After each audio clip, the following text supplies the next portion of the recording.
Hey guys, welcome to Minnesota Sports HQ. I'm Ben. No Jordan with me today. He's driving home to where he goes to college right now, so it's just me tonight. But maybe you'll see him throughout the week and/or next weekend.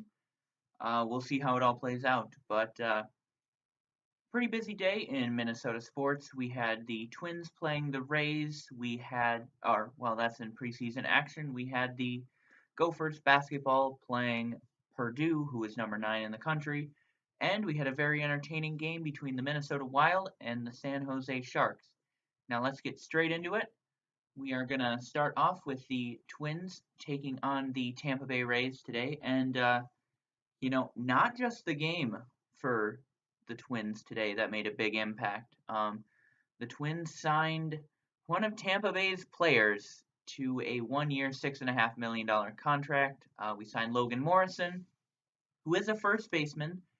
So, when you look at it, it kind of seems a strange move, knowing that we already have Joe Mauer. But with 38 home run blasts last year, he can definitely do the job as our DH this year. So, really looking forward to seeing him play. Rumors are that we could have him for 3 years, but from what I've seen, we're paying him $6.5 million for 1 year, and I'm really excited for that. But to the game today, you know, not too much happened. The Twins had a few starters, for the first couple of innings, and then after that, the backups came in. So a little look at the score. Tampa Bay scored a run in the fourth inning. Minnesota responded with 4 of their own in the bottom of the fourth. And then Tampa Bay scored 2 in the top of the fifth, and then another in the top of the sixth to tie it at 4-4. And then Minnesota scored again in the bottom of the seventh to make it 5-4. And that's how it would end up. The final Minnesota Twins win 5-4. Minnesota had 7 hits, and Tampa Bay had 8 hits. So not too much action going on, but I can go over some of the stats real quick. Adrianza went 0 for 2, but he did have a walk. Polanco, actually, I believe he had a fielder's choice, and he scored a run. Buxton went 0 for 3 again. Escobar went 1 for 2 today. Castro went 1 for 2 as well with his classic single. And then really big performance from Mitch Garver, the backup catcher. He was playing first today, and he went 1 for 2, and he hit a home run, a big blast in the fourth inning to give us those 4 runs. But it was a 2-run shot. And then Kepler went 1 for 2, and Lamar went 1 for 3, and Nick Gordon went 0 for 2. A few of the bench guys did okay, but I was pretty impressed with our pitching at the start. I believe Kyle Gibson got the start today, and he pitched 2 1-2-3 innings, which was great for him and really nice to see from him, especially. So a decent game for the Twins to start off, kind of the starters playing. And let's move on to the Minnesota Golden Gophers. They played the number 9 team in the country, the Purdue Boilermakers. And I looked before the game, and we had about a 2.4% chance of winning this game. We're just that injury prone, our team. We have 3 of our star players out for the rest of the year, pretty much. And kind of an interesting game. The only time we were leading was when it was 2-0. But not the greatest game. Purdue went on a few big runs that we couldn't come back from. And it was kind of game over after then. The Gophers were only down by 8 at halftime, so there was potential for a comeback in the second half. But Purdue's just so good with their 2 7-plus footers at center. For sure, they got the better of the rebounds. The only really major performances was Jordan Murphy had 14 points and 10 rebounds for the Gophers. Nate Mason had 18. Isaiah Washington had 14.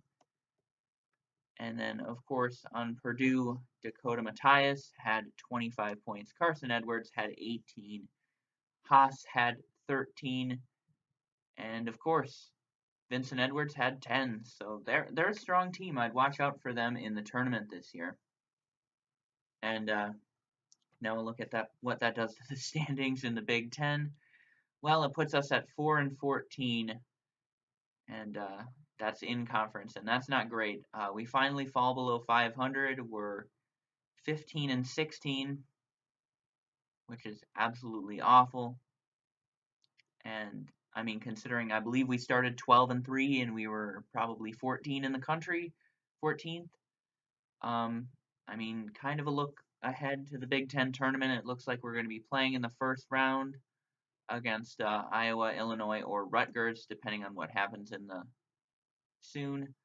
And then, yeah, if we win that game, we're most likely going to face Penn State or Indiana. And then if we win that game, we get Purdue again. So, maybe a win in the tournament would be nice for us.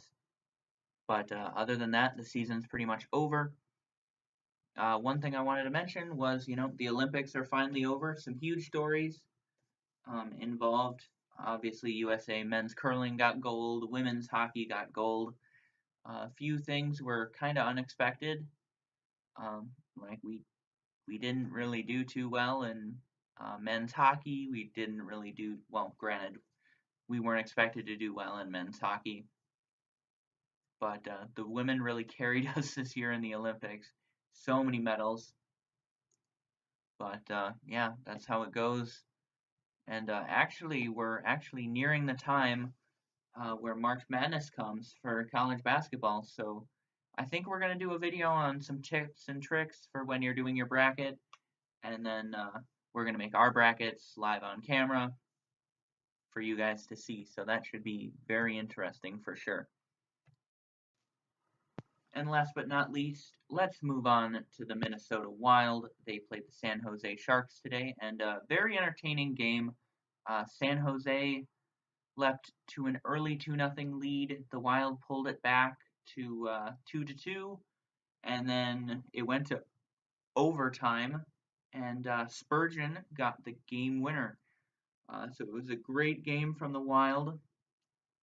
41 shots we had on their goalie, and the Sharks had 28 shots on Dubnyk, and only 2 went in. So that's about probably a 93% save percentage just off the top of my head. Their goalie was absolutely insane, though. Jones, as usual, very good. But Ryan scored for the Sharks with 6 minutes left in the first period. Tierney opened up scoring in the second, 2.5 minutes in to make it 2-0. Matt Cullen scored with 30 seconds left to make it 2-1. And then Eric Stahl tied the game with about 4 minutes left to make it 2-2. And like I said, Spurgeon with the goal in overtime. So a really quality win for the Wild that puts us on a 4-game winning streak. And to look at how that affects the standings, well, we're still in third place in the division. Obviously, a lot better than we've been doing. First time we've breached really the upper echelons of our division. We've been kind of chasing the wild card, and then we finally got the wild card. And now we're pushing for a divisional spot, which is really nice to see. So currently third in the division, 6 points behind Winnipeg. They could be catchable if they have a bad run. But Dallas kind of falling apart. They lost to Winnipeg recently. They're not doing great.